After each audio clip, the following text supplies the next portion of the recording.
Alright, let's talk about a fight that could redefine boxing's next era, but might not even happen.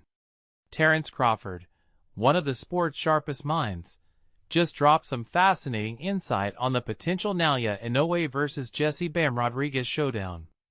And honestly, his take made me rethink everything I thought I knew about this matchup. Here's the setup. Inoue, the freakishly dominant monster from Japan, and Bam, the young American phenom, are two of boxing's brightest stars. Both just defended their titles in wildly different ways, Inoue grinding out a gritty decision over Junto Nakatani, and Bam obliterating Antonio Vargas in 6 rounds. But what Crawford pointed out isn't just about their skills, it's about how their styles might clash, or cancel each other out. Crawford's main observation? Bam's size advantage might not matter as much as people think. He called out Inoue's smart tactics from the Nakatani fight, specifically how even a guy like Nakatani, a legit contender, almost stole the fight until a headbutt messed up his eye.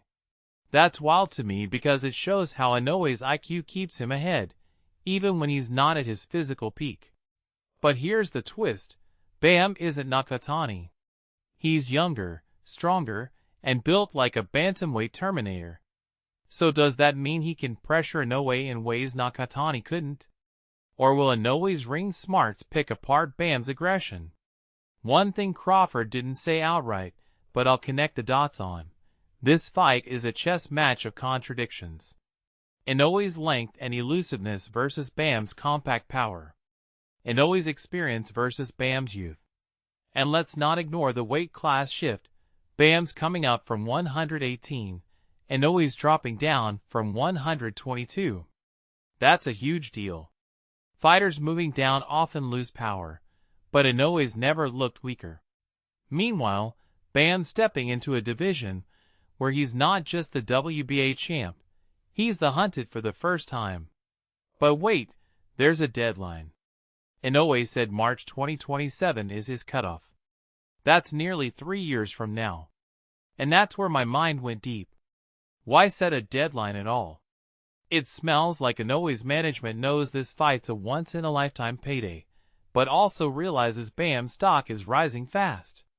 What if Bam gets upset before then? What if Inoue gets injured? This deadline isn't just a motivator, it's a pressure valve.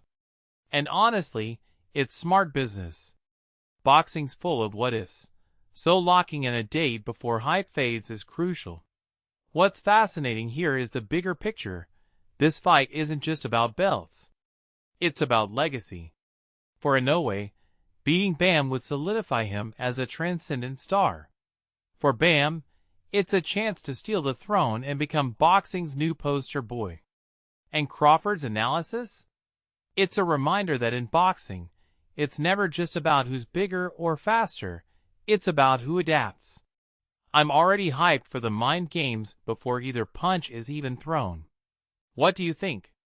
Is Bam's power the answer to Inoue's puzzle, or will the monster eat another victim? Let me know in the comments. This one's too spicy to keep quiet about.